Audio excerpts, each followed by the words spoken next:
주님도 물러남의 시간을 보내셨다는 것을 우리가 몇 주째 나누고 있습니다. 예수님께서 예루살렘과 유대에서 사역을 하셨는데 예루살렘과 유대 사역에서 멈추지 않고 갈릴리로 가셨는데 그것이 갈릴리를 향하여 가는 것이 아니라 사실은 유대와 예루살렘에서 어려움을 겪으면서 물러나심의 사건이었다.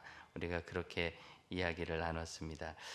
그리고 그 물러남의 사건을 예수님 잘 보내셨는데 그럼 이 물러남의 시간을 잘 보낼 때 어떤 원리가 필요한가? 7장 1절을 보세요. 예수께서 갈릴리에서 다니시고 유대에서 다니려 아니하심은 유대인들이 죽이려 함이라. 정말 물러난 것에서 잘 보내는 거예요.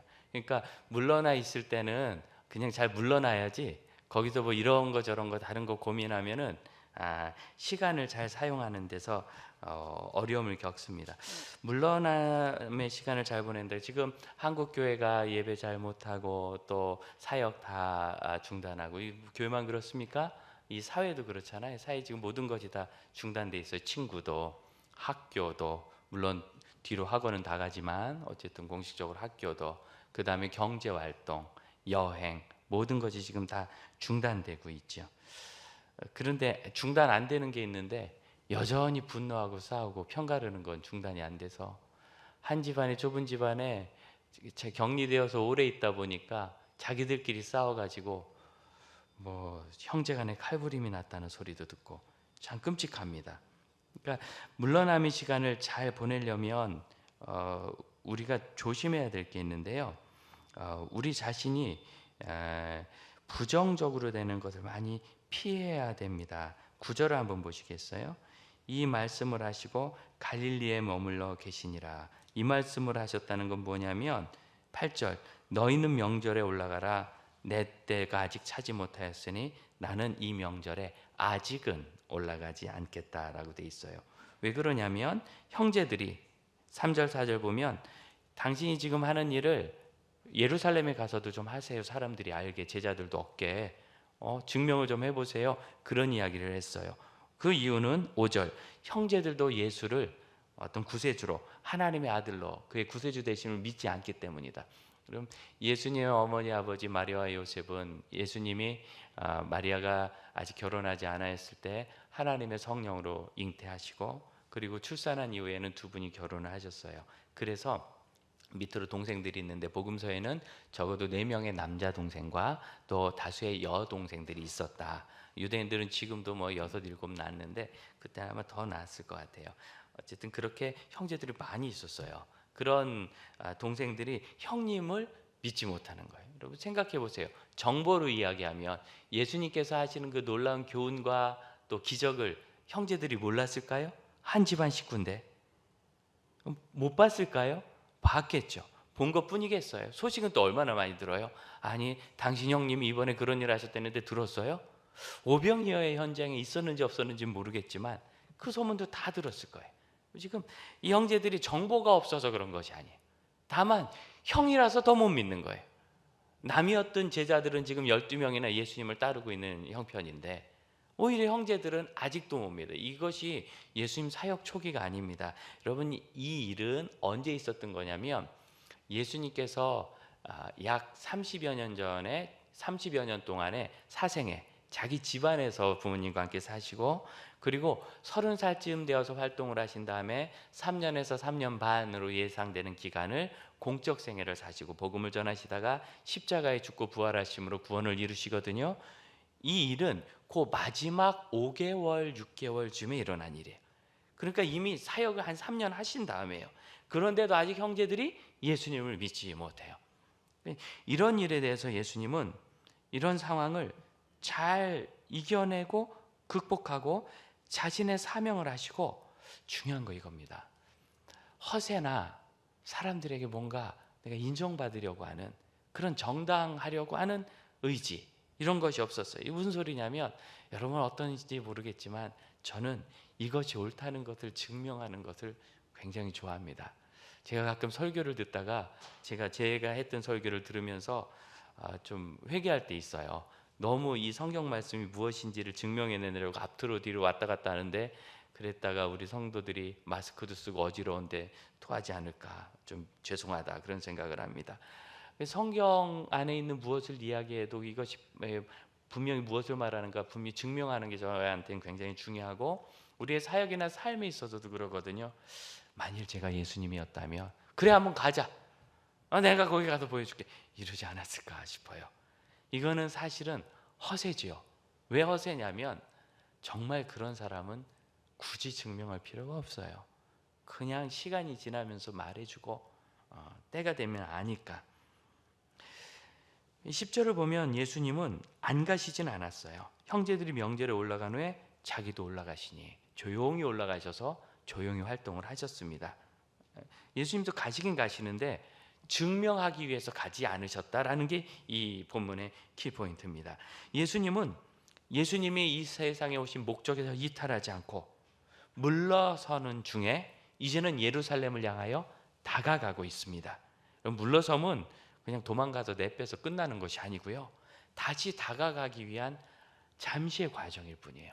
물론 그 기간이 예수님께는 2년 이상 길었어요. 한 2년 반쯤 되지 않았나 싶은데, 주로 갈릴리 지역에 활동하시면서 그 사이에도 예루살렘에 왔다 갔다 하시긴 하셨습니다. 하지만 주된 활동은 갈릴리 지역에서 일어났습니다. 이렇게 하시면서 예수님께서 참 많은 명성도 얻고 제자도 얻고 적도 만났어요. 그런 가운데서도 예수님은 내가 예루살렘으로 가서 십자가 죽음의 사명과 부활의 사명을 이루어야 된다는 자기 사명을 분명히 인식하셨고, 이제 그 발걸음을 시작하시는 거예요. 이 일을 잘 하려면, 물러남의 시간을 잘 보내려면 우리의 기준이 주변이 아니라 진리와 진실이어야 합니다. 아까 광고 시간에 말씀드렸지만 지금 주일만 가까우면 그냥 언론들이 다 나서서 교회 하는데, 여기에는 여러 가지 이유가 있지만 적지 않게는 자극적으로 기사를 쓰고, 그 다음에 집단의 관계를 이끌어낼수록 클릭수가 높아지고 그러면서 수입도 늘어나고 한다는 현대 자본주의 사회의 어떤 부작용이 그대로 녹아 있다고도 볼 수 있습니다. 그런 가운데서 우리가 이 시기를 지금 보내고 있는 자신을 한번 돌아보자고요. 요즘 코로나보다 무서운 게 우울증이라면서요. 그래서 이 코로나로 죽기 전에 우울해서 죽겠다, 답답해 미치겠다, 별 이야기들 다 하면서 급기야 이제 지난주부터는 주말에 홍대 거리 어디 거리에는 사람들이 다시 넘쳐나기 시작하고, 사실인지 제가 직접 물어보지 않아서 모르겠지만 그 현장이라고 찍은 사진을 보면은 야, 이래도 되는가 싶은 정말 황당한, 이게 온 사회가 지금 아이들 학교까지 중단하면서 교회가 예배까지 인터넷으로 드리면서 거리두기를 위해서 애쓰는데 답답하다고 나가서 나는 젊으니까 괜찮다고 거침없이 활동하는 것을 보면서 우리가 참 마음의 부담을 느끼지 않습니까? 이런 상황 속에서 그럼 우리가 지금 왜 이런 우울함이나 어려움을 겪고 있나 한번 돌이켜보는 거예요. 가족이 가까이 있다는 것이야말로 서로 힘이 돼야 되는 일인데, 가족이 가까이 있는 것으로 서로에게 더 스트레스를 주고, 왜 이런 일이 있는가? 우리가 지금 접하고 있는 정보들이 사실은 그렇게 우리를 건강하게 하고 있지 않아요. 뉴스를 봐도요, 옛날엔 뉴스 그럼 무조건 9시에 다 같이 했는데 요즘은 시간대를 다 다르고 하니까 이 방송 뉴스 듣고 다음에 저 방송 뉴스 듣고 다 똑같은 얘기인데, 여러분 지금 그러고 있지 않습니까? 어디 가든지 있으면 그냥 기사 첫머리가 좀 자극적이면, 괴산 어느 교회에서 코로나 환자 4명이라서 예배를 3월 말까지 안 하기로 했다 그래서 아이고 또 어떤 교회가 어려움을 겪는구나. 저도 목사니까 이제 교회 케이스는 늘 보거든요. 어떻게 하면 문제가 생기는지 알고 싶어서 우리 피해야 되니까 가봤더니 그 얘기가 아니라 이미 그 지역에 코로나가 돌면서 외부에서 다 감염이 되었고, 이제는 격리 기간이 해제되었지만 이 성도들도 그 중에 4명이 있어서 이 교회는 한 70여 명 되는 시골 교회지만 월말까지는 좀 자진해서 예배를 드리지 않겠다 그랬다는 얘기. 아무 문제도 아닌 얘기인데 기사 제목은 마치 어느 교회에서 누가 감염된 것처럼 그래 확 누르니까 이거 아주 못된 얘기. 그런데 그 기사를 읽다 보면 이제 이렇게 밑으로 내려가면 밑에 있는 댓글이라고 하죠. 네티즌들이 쓴 글 보니까 맨 처음에 추천수도 많아요. 거기에다가 이러니까 교회가 아니라 장사꾼이다. 아니 그 내용은 교회에서 감염된 것도 아니고 외부에서 감염됐지만 교회가 예배를 절제하겠다는 얘기인데 전혀 그런 얘기가 아닌데 그냥 읽지도 않고 무조건 글부터 다는 거예요. 참 못됐죠. 요즘 포털이라고 하는 곳에서 뉴스가 다 유통되니까, 포털이 뭐냐면 네이버, 다음, 구글 이런 게 다 포털입니다. 소식을 모아서 뉴스를 유통하니까 어디서 흘러가는지가 거기 나오는데 보는 거예요. 요즘에 제가 꼭 필요한 기사만 보고, 그리고 굳이 소문처럼 도는 이야기들, 정말 참 쓰잘데없이 사람들 감성만 자극하고 스트레스 올리는 일들 보지 않으려고 애쓰면서요, 저 스스로 그렇게 얘기해요. 내가 이걸 왜 보지? 자꾸 저도 모르게 보더라는 거죠. 여러분 어떻습니까? 오늘은 내가 어느 뉴스를 몇 분 동안 어떤 정보를 중심으로 봐야 되겠다 이렇게 계획하고 보세요. 그냥 막 나도 모르게 보고 또 보고 또 보고. 그럼 사람이 아무리 건강해도 그런 이야기를 그렇게 반복해서 들으면 뒤로 물러날 수밖에 없어요. 우리가 지금 이 물러나는 시간을 어떻게 사용하고 있는지 봐야 되는 거죠. 그래서 저는 제 스스로 요즘 그렇게 얘기하기 시작했어요. 내가 이걸 왜 보지? 여러분도 한번 해보시겠어요? 내가 이걸 왜 보지? 우리 자기에게 자꾸 얘기해야 돼요. 내가 이걸 왜 듣지? 내가 이걸 왜 읽지? 참 말도 안 되는 일이지만 성남에 있는 어느 교회가 세상에 사모님이 입안에다 소금물을 뿌리고 그러면 괜찮다 그랬다고. 그걸 안 봤어야 돼요. 그 영상을. 분명히 누군가 그분이 하는 얘기인데 나도 인터넷에서 보니까 이러면 괜찮다고 의사가 얘기했다고 한다고 그래서 우리 성도들을 위해서 했다. 그걸 안 봤어야죠. 여러분 제발 부탁인데 그런 거 보는 시간 아껴서 성경 더 보시고 기도하시고, 오히려 이 사회 속에서 이런 경제적인 흐름 속에서 이 다음은 어떻게 살아야 되는가를 더 연구하시기를 바랍니다. 그게 우리에게 필요하지 않겠습니까?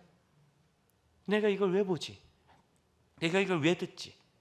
우리가 지금 이 물러남의 시간을 예수님처럼 중심을 잡고 보내고 있는지, 예수님은 지금 주변에서 하는 얘기를 안 들으셔야 돼요. 여러분 동생들이 다 몰려와서 얘기할 때 이 맏형된 예수님께서 마음이 어떠셨겠어요?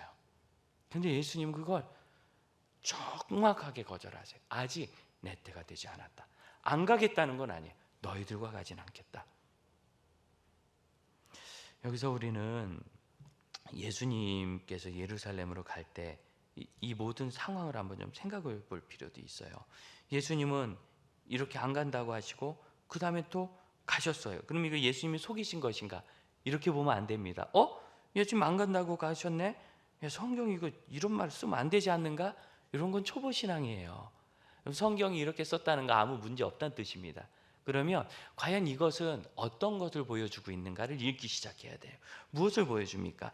예수님이 조용히 가보니까 11절 명절 중에 유대인들이 예수 찾으면서 어디 있느냐 막 찾아다녀요. 하지만 예수님을 찾지 못했어요. 자, 그러면 어떻게 되죠? 여러분 초막절 행사는 일종의 추수감사절이거든요. 들썩들썩한 행사입니다. 예루살렘 전체에 유대 각지에서 온 사람들로 미가 터지도록 잔치가 벌어집니다. 이렇게 며칠 지나자 예수님에 대한 상황은 어느 정도 이제 잊혀지는 거예요. 그리고 흥분과 긴장이 가라앉아요. 가라앉자 14절 명절의 중간쯤 돼요. 초막절은 지금으로 얘기하면 9월 말이나 10월 초에 되는 8일입니다. 이 8일 기간의 중간이니까 4일쯤 됐겠죠. 그때 예수님께서 성전에서 가르치고 유대인들과 토론합니다. 그런데 그렇게 예수님을 대항하고 찾았던 사람들이 지금은 오히려 토론하고 만나요. 왜 그랬을까요? 그 3, 4일간의 기간이 지났기 때문에 긴장감이 풀어지고 이럴 수 있는 여건이 된 거예요. 그럼 예수님은 철저하게 생각을 가지시고 지혜롭게 이 모든 것을 진행하십니다. 우리 형제자매들에게 부탁드리고 싶은 것은 우리가 무슨 이야기를 듣든지 즉시 결정하고 움직이지 않았으면 좋겠어요. 우리 너무나 즉시 결정하고 빨리 대답하고 들썩들썩하고 마음이 쿵쿵거려요. 저도 똑같아요. 사람이라 뭔 얘기를 들으면 흥분하기도 하고 답답하고, 그런 때는 아무도 안 만나야 돼요.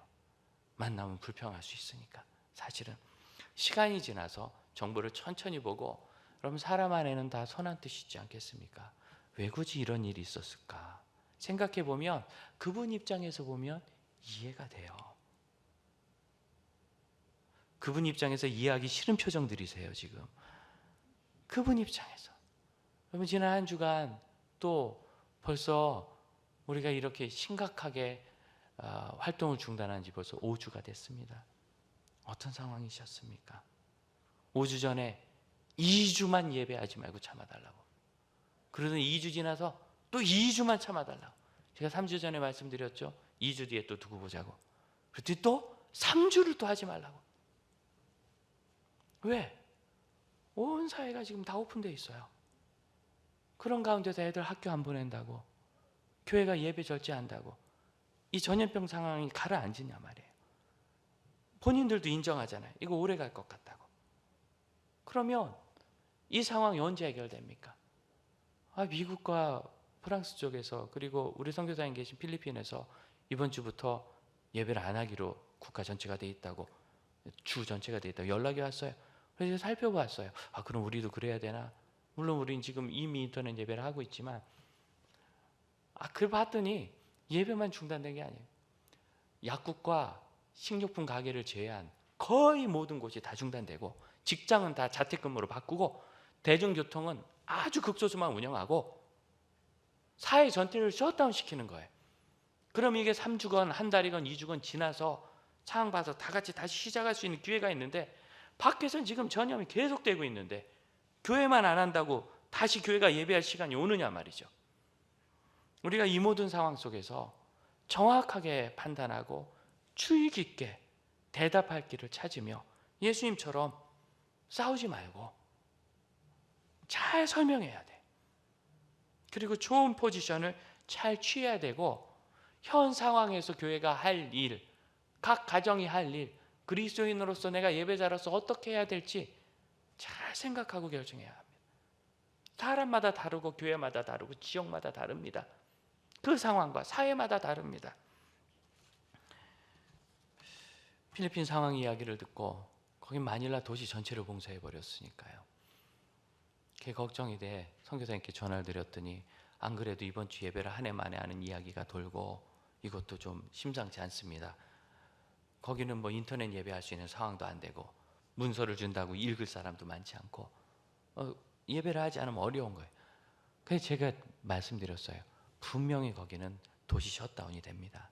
도시가 다 셧다운 되면 이런 식으로 권한다 뭐 이렇게 할 수가 없어요. 그냥 중단이죠, 강제.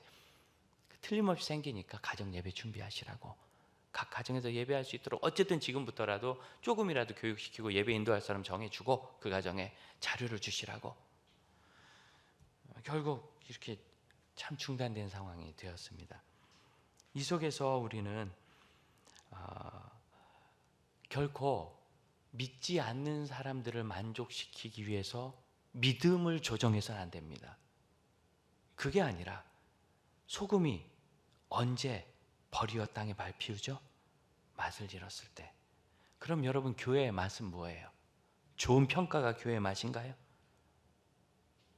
세상의 칭찬이 교회의 맛인가요? 그럼 그거 아닙니다. 장로님, 교회 사명 1번은 뭐죠? 예배예요. 이게 교회의 맛이에요. 예배가 되고 그 다음에 전도도 있고 선교도 있고 교육도 있고 구제도 있는 거지, 예배 없이 그 나머지가 자선단체입니까? 교회가?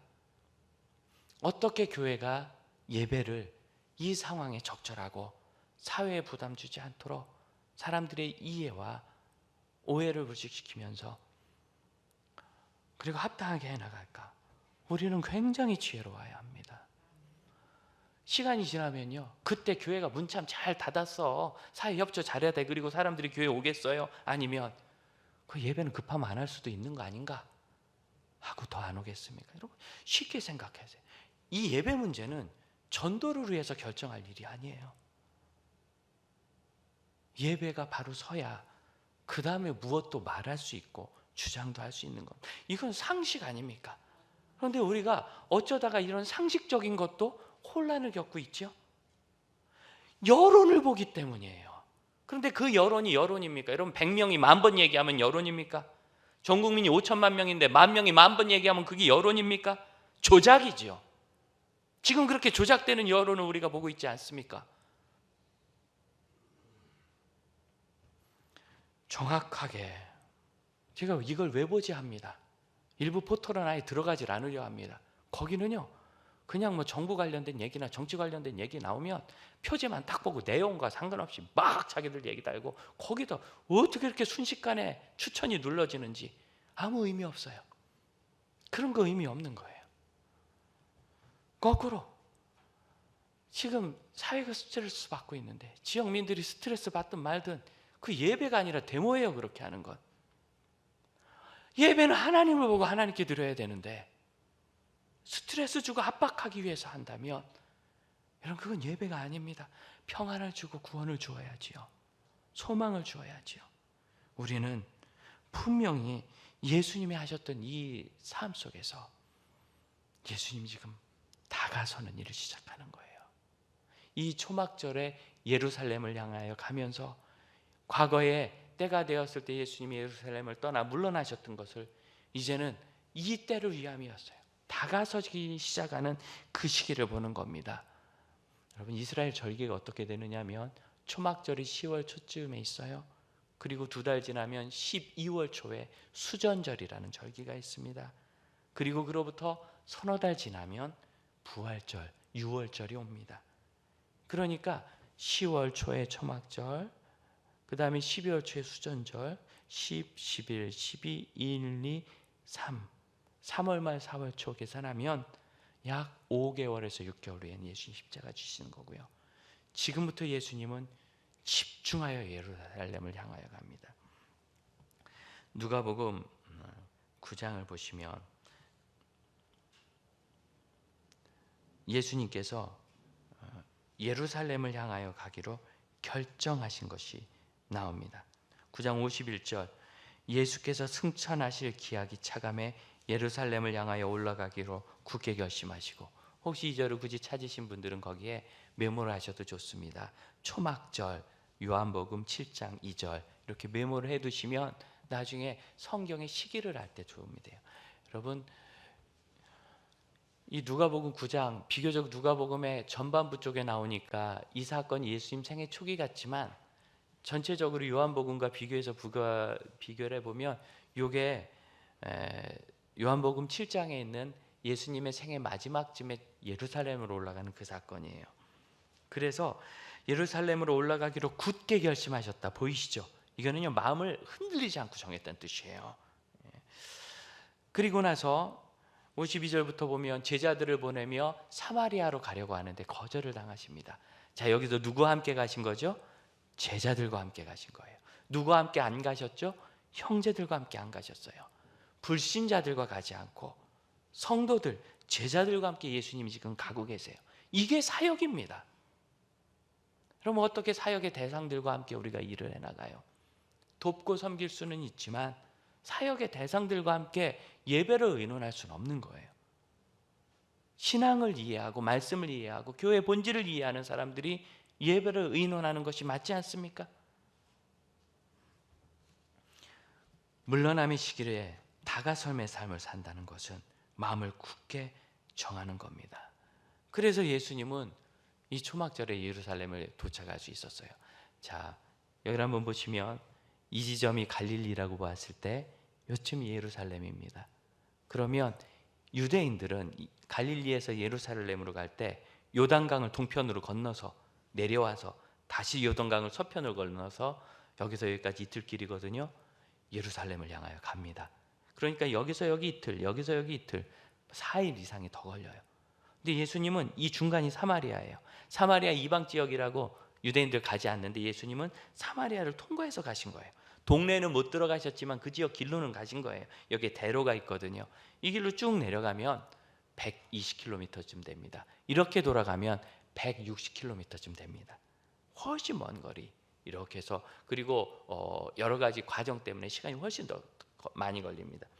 직접 지나가시면서 3일 이상 길을 단축하셨을 겁니다. 그러니까 늦게 출발해도 충분히 초막절에 도착하시는 거예요. 그리고 나서 그곳에서 3일 정도 조용히 사역하시죠.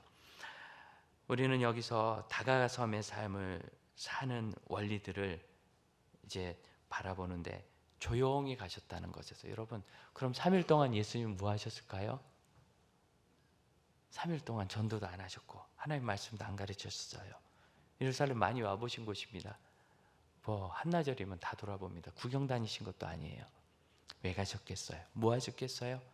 성전에서 예배하시고 하나님께 기도하시고 이제는 정말 집중하는 삶의 6개월. 여러분 요한복음 21장인데 6장까지가 3년이고 7장부터 16장, 15장이 마지막 4, 5, 6개월입니다. 그 중요한 시간을 예수님이 보내면서 집중하신 거죠. 제가 우리 장지교회 오기 전에 참 귀한 시간을 보냈어요. 우리 장로님들께서 목사님 우리가 갑자기 담임 목사님이 권석이 됐는데 요새 여유가 된다는 걸 압니다. 와서 설교를 좀 해주세요. 그때 요청하실 때 제가 참 곤란합니다 하고 시간표를 보여드렸어요. 기억하시 스케줄러. 거기에는 8월까지 제작이 빼빼하게 차 있어요. 근데 우리 장로님 눈이 좋으셔서 요날 비셨네요 하고 주일 오후에 하루 빈 거를 찾아내시더라고요. 그래서 그날 하루 하고 나머지는 8월 15일까지 사역이 빽빽한데 16일부터는 비었으니까 오셔서 좀 말씀을 전해주시죠. 그럼 언제 할까요? 주일날, 주일밤, 수요일밤, 금요일밤, 월화수목금 새벽 예배 다 하나 하시더라고요. 그래서 제가 참 감사했어요. 목사에게 와서 말씀 전해주세요 하는 얘기보다 더 감사한 얘기가 어디 있겠어요. 근데 여러분 놀라운 일은 뭐냐면 그만큼 꽉 차있던 이 스케줄러가 제가 사역을 할 때 제 아내하고 많이 고민을 했습니다. 저희가 감사하게 사랑을 많이 받아서 이것저것 와달라는 요청을 많이 받을 때 그래서 그냥 원리를 이렇게 세웠어요. 우리는 잘 모르니까 정말 하나님께 맡기되 오는 신청 오는 우선순위로 선착순으로 하고 그 다음부터는 물리적으로 시간이 겹치면 사용하는 거로 하자. 이 원리를 세우고 기도 시작했더니 하나님이 거의 겹치는 것 없이 차곡차곡 일정을 두셨어요. 심지어 미리 잡혀있던 일정이 취소되면 저희가 긴장했어요. 그때는 어딘가 꼭 가야 될 일을 맡기시더라고요. 참 하나님이 정확하신데 너무나 놀라운 건 여러분 그렇게 바쁜 일정을 보내던 중에 8월 16일부터 12월 중순까지는 어느 곳에서도 저를 오라고 부르지 않았어요. 여러분 이게 기적, 굉장히 놀라운 일인데 별로 안 놀라시는데 저만 놀라요. 이 믿기지 않는 일이 있어서 제가 그때 새벽 예배 오면 그냥 아침은 금식하고 기도하다가 말씀 보다가 교회 아무도 오는 사람들 없어요. 정말 하루 종일 있어요. 일주일에 서너 명 왔다 갔다 장로님들만 부지런히 왔다 가시면서 일하시지 아무도 오시는 사람 없을 때 그렇게 조용한 곳에서 말씀 보고 제 인생에 그렇게 귀한 시간을 누렸어요. 그럼 물러섬의 때는 하나님께 더 나가는 때입니다. 세상에서 물러났잖아요. 어디로 가겠어요? 그런데 우리가 지금 세상으로 물러나서도 계속 뉴스로 가요. 그러지 말고 연구하시고 하나님께로. 인터넷 그 단톡방에 홍정일 목사님께서 사진 한 장을 보내셨는데 베들레헴 예수 탄생교회 아래서 여기 여러 번 왔지만 일출은 처음 보면 감격하고 있습니다. 저희도 작년에 성지순례 가서 봤던 딱 그 자리입니다. 보고 그때가 생각나도 저도 너무나 울컥했어요. 근데 그 밑에 뭔가 해석이 필요한 한 줄이 붙었어요. 일주일을 잘 다녔는데 이제 하나님께서 집중하여 기도로 부르셔서 이제는 기도의 은혜를 누리려 합니다. 이렇게 왔어요. 그러니까 우리 동역하시는 목사님들이 그냥 덕담을 보죠. 여행 잘 마치고 오십시오. 행복하시겠어요? 좋으시겠어요? 많이 보고 오십시오. 그런데 그날이 어느 날이었느냐면 이스라엘에서 한국 대한항공 여객기를 통째로 돌려보낸 날입니다. 그러면서 한국인들 격리하겠다고 발표한 날이 격리되신 거예요. 그래서 제가 그 밑에 걱정이 돼서 목사님 참 잘하시겠지만 걱정됩니다. 건강 잘 챙기시고 사람들 잘 피하시고 그리고 무사히 신속히 귀국하실 수 있길 기도합니다. 다행히 목사님 일행은 멀지 않아서 제3의 항공편을 구해서 경유해가지고 잘 오셨습니다. 참 고생 많이 하셨어요. 그때 호텔에서 와서 나가달라고. 우리도 장사해야지 않느냐. 애거를 하다 명령을 하다. 그럼 나가면 어디? 길가에서 노숙해요. 갈 데가 없어요. 한국 사람만 보면 입을 가리고 코로나 그리고 소리를 막 지르고 동양인들만 보면 그 전까지는 관광객이라고 어서 우리 가기로 와달라고 하던 사람들이 돌변하고요. 그 공항까지 가는 택시가 없어요. 호텔에서 태워다 주질 않아가지고 정말 돈을 많이 주고 간신히 얻어 타고 그렇게 고생하면서 오셔서 그래도 우리 공관이 일을 잘하는 나라도 이런데 그러지 않은 나라의 우리 여행각들과 교민들, 선교사들 얼마나 고생하겠는지 기도해 달라고. 그런데 여러분, 제가 드리고 싶은 말씀은 이겁니다. 홍 목사님이 올리신 문자에서 우리는 누구도 분노나 당황을 발견하지 못했어요. 말 그대로 그냥 하나님이 부르셔서 우린 더 깊이 기도하게 됐습니다. 그래서 목사들이 거기다가 기도 열심히 하세요, 은혜 많이 받고 오세요, 답을 단 거예요. 우리는 지금 이 물러섬의 시대를 어떻게 보내고 있습니까? 박규현 목사님께서 유초등부 교사들 방에 올려 있었던 글을 제가 읽고 많이 생각했습니다. 들려드립니다. 자가격리 잘 하셔서 하나님과 단독회담 잘 하십시오. 어떻게 그 시기를 보느냐? 여러분, 그 시기를 보시려면 하나님 앞에 더 나가며 실망을 이겨내셔야 합니다. 이 일 얼마 전에 5병이어와 7병이어 보리떡 5개 물고기 2마리로 수많은 사람들을 먹이셨던 일과 다시 한번 보리떡 7개와 물고기 2마리로 또 많은 사람들을 먹이셨던 일들이 기록되어 있어요. 그 이후에 예수님을 막 찾습니다. 여러분, 바로 앞에 요한복음 6장을 보시면 5,000명을 먹이셨다는 5병이어 사건, 저희가 지난주에 말씀 나눴잖아요. 크게 나오지요. 그리고 나서 어떻게 되는가? 26절입니다. 26절. 예수께서 대답하여 이르시되 내가 진실로 진실로 너희에게 이르노니, 같이 읽을까요? 너희가 나를 찾는 것은 표적을 본 까닭이 아니요 떡을 먹고 배부른 까닭이로다. 왜 예수님을 찾았나? 지금 많은 사람들이 예수님 여기저기 찾아오다가 예수님 여기 계셨군요. 언제 오셨어요? 저희가 막 찾아다녔습니다. 예수님께서 너희가 나를 찾는 것은 떡을 먹고 배부른 까닭이다. 27절. 썩을 양식이 아니라 썩지 않을 양식, 영생을 위해서 해라. 이 양식은 인자가 줄 것이다. 그러자 28절. 꼭 철든 얘기를 해요. 우리가 어떻게 해야 하나님의 일을 하겠습니까? 그 이야기를 할 때는 제법 철드는 것 같지만 31절 보세요. 기록된 바 하늘에서 그들에게 떡을 주어 먹게 하셨단 같이 우리 조상들은 광야에서 만나를 먹었나. 여전히 먹는 타령을 하고 있습니다. 35절을 보십시오. 예수님께서 나는 생명의 떡이니 내게로 오는 자는 영원히 줄이지 아니하리라. 영원히 목마르지 아니하리라. 지금 영생에 관한 말씀을 예수님 다시 하시거든요. 48절입니다. 그러자 예수님은 그들이 이해 못하니까 다시 한번 내가 곧 생명의 떡이라. 50절. 먹고 죽지 아니하리라. 지금 똑같은 말씀 또 반복하시죠. 계속 이 강의를 하시는 거예요. 예수님께서 설교를 하시는데 52절. 어찌하여 능히 자기 살을 우리에게 주어 먹게 하겠느냐. 또 먹고 사는 얘기를 또 해요. 53절로부터 56절은 예수님께서 참된 생명에 대해 말씀하시며 정말 감사하는 이야기. 56절. 내 살을 먹고 내 피를 마시는 자는 내 안에 거하고 나도 그의 안에 거하는, 예수님과 일치되고 예수님이 임하시는 아름다운 이야기를 해주십니다. 그러자 그들이 뭐라 합니까? 60절. 제자 중 여럿이 듣고 말하되 이 말씀은 어렵도다. 누가 들을 수 있는가? 먹고 사는 얘기나 하세요. 무슨 영생 얘기, 무슨 먹고 사는 얘기를 하세요. 이게 어려워요. 이해가 안 돼요. 그런 게 어디 있어요? 그래서 66절. 많은 사람이 떠나갑니다. 예수님께서 너희도 나를 떠나가느냐. 68절. 영생의 말씀이 여기 있는데 우리가 어디로 갑니까? 그래서 남은 사람들이 제자들인 거예요. 예수님은 그들과 함께 예루살렘으로 가신 겁니다.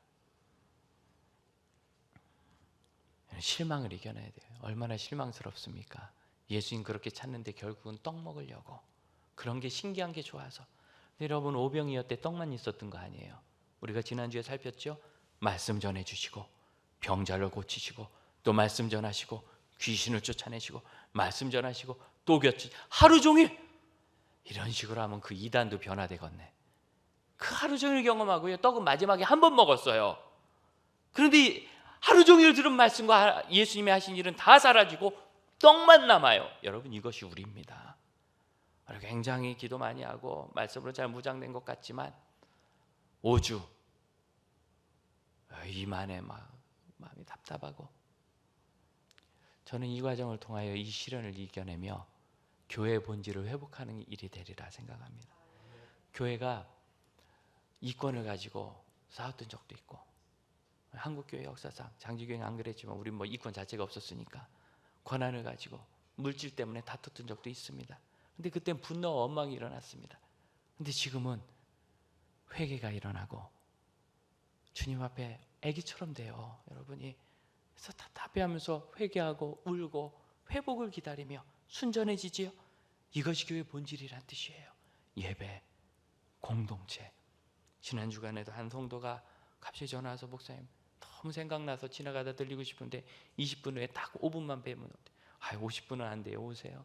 그래서 만났더니 왜 눈물 글썽글썽해서 여러 번 눈물을 흘리시면서 좀 잘 것 같습니다.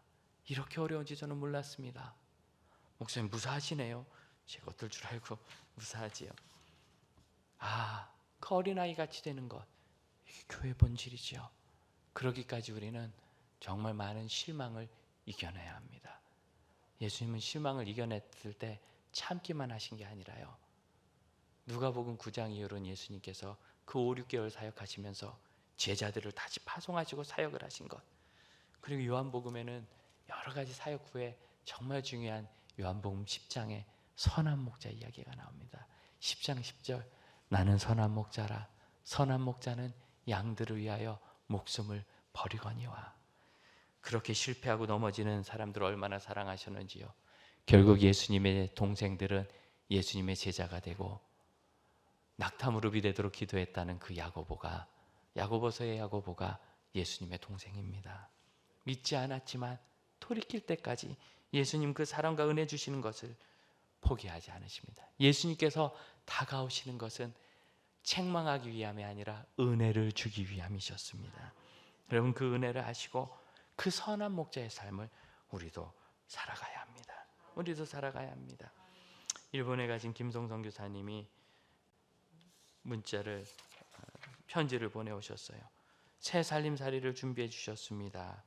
한 달이 지나 집을 구했는데 중국의 살림살이는 다 두고 쫓겨왔고 물가 비싼 일본에서 구하려니 부담스러웠는데 한 선교사님을 통해 받은 에어비앤비 숙박을 하시던 분이, 지금 일본 관광업이 완전히 섰잖아요. 문을 닫게 되어 이부자리, 냉장고, TV, 수건, 수납장, 거울 등 필요한 거의 모든 것을 얻었는데 심지어 우리 집에서 걸어서 5분밖에 안 돼서 다 들고 왔고 전기밥솥과 전기 장판만 구입했습니다. 일본 바닥 난방이 안 됩니다. 이 일은 중국에 처음 갔을 때와 똑같은데 그때도 주재원 하시던 분이 다시 한국으로 들어오시면서 세간을 다 주셔서 그때 정말 어린애들 데리고 가난하게 갔는데 다 얻었습니다. 이 일을 통하여 물론 그분도 고통받고 돌아가시는 분도 아쉬웠겠지만 하나님께서 그 일을 통하여 오히려 복음의 일과 그분들에게 선한 열매 주시길 바라고, 이 코로나가 재앙이 되지 않고 은혜의 길이 되기를 원합니다. 그렇습니다. 한국 선교사 연합단체인 KWMA는 선교사들에게 이런 편지를 썼습니다. 귀국하지 말고 각자가 속한 지역에서 생존과 사역을 순결하고 지혜롭게 감당하라.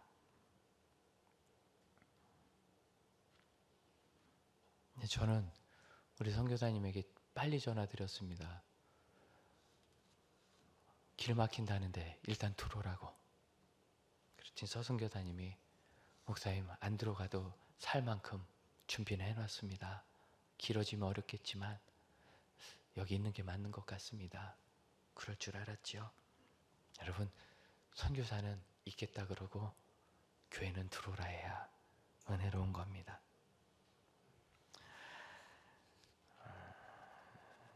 그래도 선교사 단체에서 이렇게 말해버리면 올 수 있는 선교사님들도 못 와요. 다가섬은 은총을 나누기 위함입니다. 선한 목자는 양들을 위하여 목숨을 버리거니와. 여러분, 이 선한 목자의 삶을 가정에서 살아주세요. 다가섬의 삶을 여러분의 가족을 위하여 목숨 버릴 만큼 사랑하시고 희생해 주세요. 가정에 있는 동안 우리 남자들 안 해본 일을 꼭 하세요. 봄인데 꽃도 좀 사가시고, 설거지도 좀 여러 번 하시고, 빨래도 많이 개키고 거시고, 우리 자매들 안 해본 거를 좀 하세요. 여러분 안 해본 거, 잔소리 안 하는 걸 안 해보셨잖아요. 그걸 한번 좀 해보시고, 남다른 일을 한번 해보시고, 그리고 여러분 직장에서 가정에서 그리고 사회 속에서 선한 목자의 삶을 사십시오. 안심시켜 드리세요. 위로해 드리고 이해해 드리세요. 여러분, 이 정부를 이해하십시오. 이 곤란에 처한 방역 당국을 이해하십시다. 어려움에 처한 우리의 의료진들을 이해하십시다. 참 곤란에 처한 기업들과 우리의 이웃들을 이해하십시다. 그리고 우리 위한 비교할 수 없이 큰 위기를 겪는 선교지를 이해하십시다. 함께 묵상할까요?